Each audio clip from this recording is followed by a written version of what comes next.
All right, welcome to Trek Wars. So today's videos are going to be something very special. We're going to be looking at the fleet of the Federation during Captain Kirk's era, and we're going to be breaking down all the data based off the Starfleet Reference Manual Ships of the Fleet, Volumes 1 and 2. All right, so to start this new series, the first thing we're going to do is we're going to break down and look at Federation destroyers first. So this will be the next video that comes out, but before we look into Federation destroyers, I want you guys to have an understanding of what the numbers and graphs look like, what they are, what they represent. So I thought to start this new series out, we would use the Constitution class starship, which is a Federation heavy cruiser. We would look at its information and data, use that as our example and starting piece, and then we'll use that as our reference tool to look at destroyers. One of the conversions we really pay attention to is the shield index of 1 equals 325 terawatts. So in the magazine, it's going to look something like the formula below. It's going to be like 1 times 10 to the 10th power in watts. That's just too much math. We're not going to mess with all that. We're just going to remember that we use terawatts. That's what my formula has been in the past. So just understand that in your head, the number representation, you can change to whatever you want. It's not going to matter. For me, it's going to turn into terawatts based on the equations we've done in the past. But if you want to change it, whatever reference you're using, then just go ahead and substitute it and it'll be fine. All right, so now we have an understanding what a shield index is. Now, the next thing we're going to look at is the second column, which is going to be the Holdoff. Now, the Enterprise has a Holdoff of 3.24. But really, what does Holdoff mean? Well, it's a little bit on the complicated side, but we'll just kind of break it down. So the Holdoff is 3.24. What that means that if the shields were 325,000 and it got hit by a standard phaser, which is 2,500 watts, we would divide that by 3.24 watts, and that means that 15.43 watts of damage to the hull. So another way to look at it is Holdoff is a way of saying bleed through. And so really simple, every time you get shot by a phaser, torpedo, disruptor, there is a minimal amount of damage that the shield does not stop. And that's what the Holdoff rate is. All right, so the next table we're going to be looking at is going to be the refreshment rate. So this ship is really high at 9.21. So what does that really mean? So the refreshment rate is pretty simple. So each digit represents a certain amount of energy. So for an example, 1 equals 32,500 terawatts. So the Federation Starship Enterprise has 9. Let's just say it's 9 to make it easy. What that means is refreshment rate is 292,500. So each refreshment rate is 32,500. Now, we don't know how much time is in between each refreshment rate, to be honest with you. I don't know if it's minutes, hours, days, whatever it is. We don't know, and that's not really relevant. We're just remembering that the shields of the first ship, the destroyer, its refreshment rate is very low, while the Constitution class, which is the heavy cruiser, its refreshment rate is extremely large. So it's 8 times greater than the refreshment rate of the smaller ship, and that means that this ship can hold off in a fight much longer. So refreshment rate is one of the most important aspects. All right, so next on the list is the shield breakdown. So the shield breakdown is pretty simple. The higher the number, the superior the shield is. So shields can get overwhelmed by very powerful high caliber weapons. So we'll just kind of think in our head, let's pretend that the Constitution class shield is, it's 325, and the other ship, it's say, is also 325. What would happen is the Constitution class front shield generator can withstand up to 1 point of direct hit to the shield and stay operational. Now, let's say a normal barrage of disruptors from the Klingons, it's going to be 0.25. And let's say a photon torpedo is 0.50. So those weapons hit the shield is not going to collapse. It's going to stay, and whatever damage is done to the shield will substitute from the main value of the shield index. Now, on the other hand, let's say the Constitution class makes a mistake, gets too close to a space station, it carries siege phasers or some kind of heavy phaser. That heavy phaser is 1.20. If that hits the front shield, the max that the shield generator can hold before it overloads is 1.00. So one shot from the heavy disruptor is enough to collapse the shield itself. So let's kind of take this scenario and turn it real and kind of talk about it. So our level 1 index for our shield is 325,000, right? So let's just imagine that we only have 4 shield generators. And so now we're going to be looking at the breaking point. So each one of those generators can withstand below 81,250,000 terawatts of damage. Now, if a weapon is over 81,250 terawatts of damage, it hits the shield, it will completely overload the shield, and then whatever energy is left over is directly hitting the hull. So even though the ship has 325,000 terawatts of shield power, it's distributed through the different modules. And each module, think of it as their own mini shield, is only capable of withstanding 81,250 terawatts of damage.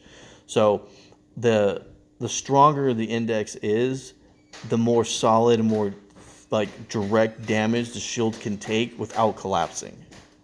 Okay, next is weapons. So phaser power is actually how fast the ship weapons will recharge to fire again. It's not actually a representation of the strength level. Phaser banks tells you how many phaser banks the ship has. It's pretty self-explanatory. Mega phasers, same thing, tells you how many mega phaser it has.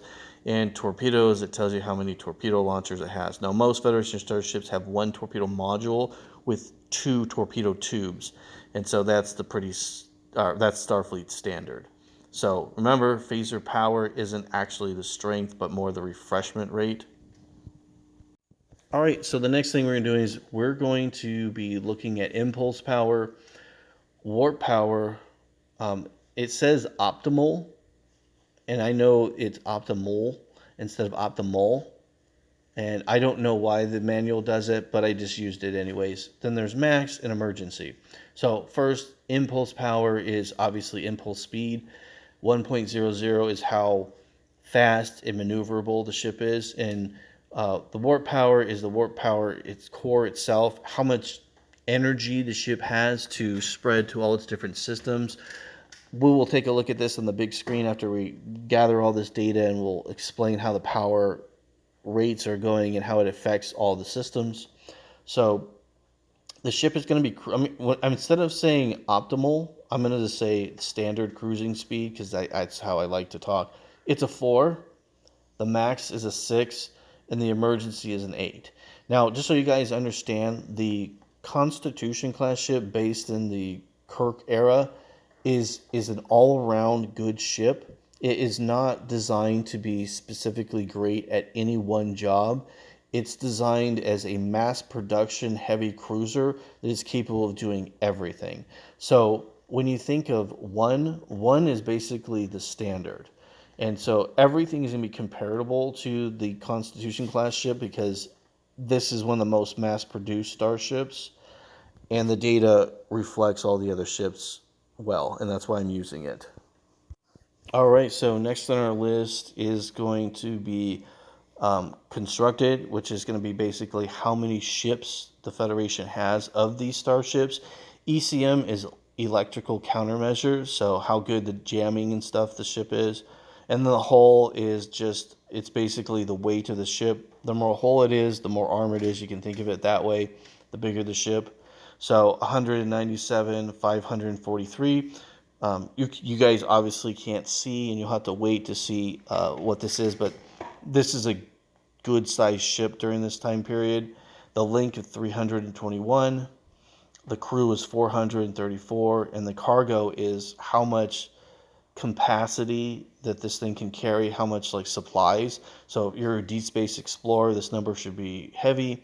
450 is actually fantastic. We'll take a look at that during the cruiser video, but you'll have to look at that later.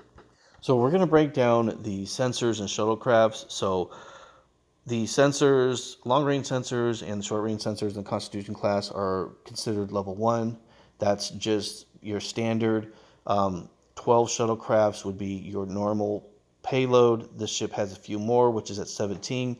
Shuttlecraft, I think, is important because there are a lot of different shuttles for like boarding parties. There are fighters, bombers, standard worker bees. So shuttles are really important in the Kirk era. They're not really that relevant, and obviously the Dominion War as much, because what you're considering a fighter in the Dominion War is really more of a small spaceship. These are actual real fighters because they're still an effective weapon of war during this time period. So the shuttlecrafts make a big difference in the outcome of the battle, or they can, and the performance of the ship. Now, short-range sensors are what you're using for your weapon systems, torpedoes, and then obviously phasers. Your long-range sensors, I originally thought that would have been what the torpedoes are using, but they're just how far the ship is seeing. It's more or less what you're using for a scout ship. That's how you're going to look at the long-range sensors. The short-range is telling you, is basically you're in weapon range, and that's how you're going to look at it. It didn't really make sense to me, and I had to figure it out after reading the manuals. But anyways, I just want you guys to know those things so that when we go to the destroyer video, you'll understand what those numbers look like and why they look the way they do. All right, so now that you guys have an understanding, we're going to go through the different kinds of ships during the Kirk era. Now, what we're going to be focusing on is we're only going to be looking at what we call the Rift generation. So the Miranda, the Constitution, the Ober, things of that nature. When we're looking at these videos, you got to remember these are the new state-of-the-art starships that the Federation had developed. Because this is Kirk's era, this is the retrofitted Rift Constitution class. And so when we're looking at these ships, we're not going to be looking at the old Enterprise circular nacelle starships, the originals. We're only focusing on Rift class starships. And those are the only things that are in the manuals. Now, the first manual we're going to go through is we're going to break down, obviously, what Federation destroyers are. Then we're going to look at cruisers, a few specialty starships, and then there is a second book, which is all a next generation. So it's the ships after what we're going to see, which is going to become the mainstream Federation fleet. Then there's a bunch of specialty starships, and we'll take a look at those specialty starships. And then we're going to talk about the overall impact and size of the Kirk era Federation fleet and what it looked like after we know and understand what all the ships are like. Now, for those of you who are wondering about what about the Excelsior class starship, is it going to be evaluated in these? And of course, it is definitely a Rift generation starship. It is the last of the Rift generation starships going into newer technology. So the Excelsior is going to be the state-of-the-art, and their ships and ship components and ships like it will be at the very end of this series. So for those of you who are really looking forward to seeing the Excelsior, I'll give you a little hint. There are a lot of different variants of the Excelsior during this time period, and we will take a look at all of them at the end. All right, guys, so I want to give you an example of what it's going to sound like. So I'm going to give you some general information, some specific role information. I'll give you what the role of this ship is, such as a heavy cruiser for the Constitution class, and then what classification it's in. So the Constitution class is actually referred to as the Enterprise class in the manual. So with that being said, let's check out the stats. Special role. The heavy cruiser is the most versatile and recognizable starship in the Federation, equipped with both extensive laboratories and weapon systems. The vessel can easily conduct both research and military operations. The cruiser is often used as a research platform in areas that are too dangerous for research vessels. The heavy cruiser has proven to be the most successful design of a capital ship, exhibiting a perfect blend of speed, power, and performance. Very often, due to the versatility of the vessel, it is called upon for diplomatic duties. Let's do a full breakdown. So when we're looking at the heavy cruiser, we can see the shields 1, which are pretty standard. The Holdoff is 3.24. This is also pretty standard. Now the refreshment rate of 9.21 is really good. So this ship can really stay in a fight for a really long time. Its regenerative shields are some of the best in the fleet. Now its breakdown is pretty low. 1.11 isn't very impressive. Now its sensor systems are ones, which are just average. Its shuttlecrafts are 17, slightly higher than the standard, which when you look at this particular ship, it doesn't have any assault killer bees, fighters, or heavy fighters. It's all standard shuttles, light shuttles, and aquatic shuttles. So we know this ship is relying on its shield and weaponry in combat and not secondary craft. Now, as far as impulse power, it's pretty. I mean, for a ship of its size, 1 is good. It's actually pretty maneuverable for a ship of its size. A lot of ships that are larger are slower. Its warp power, which is how much energy it has to send all the other systems, is pretty good. Now, when it comes to actual speed being optimal, max, and emergency, honestly, it's just at the standards of Federation starships. It's not fast, it's not slow. It's just honestly average. The construction, like I said, as far as extensive laboratories and weaponry and equipment and stuff, this is a really good ship. So they built 50 of them. That's really high marks for Federation. Usually your constructions are less than 20. So they really liked the design, and it was relatively affordable. And that's why everything is level 1 instead of different number units and higher, is because the ship is built in mass. The ECM is 1, obviously standard. Now, when it comes to hull strength, compared to other starships, this ship is almost double as far as hull strength. So, being very close to the 200,000 RAM. Most ships in the destroyer category are going to be half of what this is. The length of 321. This is a very large ship for the time period. The crew is very high, especially because of the size of the ship. 434 is a pretty large crew, so there's a lot of personnel on here. Now, the cargo is where this ship is really exceptional. So 450, this means that not only is this ship capable of deep space exploration, but in a combat or large combat situation, a lot of your smaller ships have very few cargo space. And at 450, to give you a general idea, this cargo is almost 2 or 3 times larger than most Federation starships. So in my destroyer video, each destroyer is going to basically get a breakdown similar to that. It'll be pretty quick and go pretty quickly. We'll go through them and get as much information as we can as fast as possible. These are the magazines that we're getting the data from and breaking them down if any of you guys are interested into that. I hope you guys like this. These videos are very time consuming. I'll be honest with you guys. I really like them because I really like all the data. But to give you an idea of how much data is on these things, and so much of it I'm not going to share with you guys because it's just too much. Alright guys, I hope you enjoyed this video. I hope you like this format. If you have any suggestions, please make them in the comments. And then, like I said, give me a little bit of time here and we'll have our full breakdown of Federation destroyers, Kirk era. Thank you for watching Trek Wars. If you like this material, please subscribe and make a comment. And with that being said, victory is life.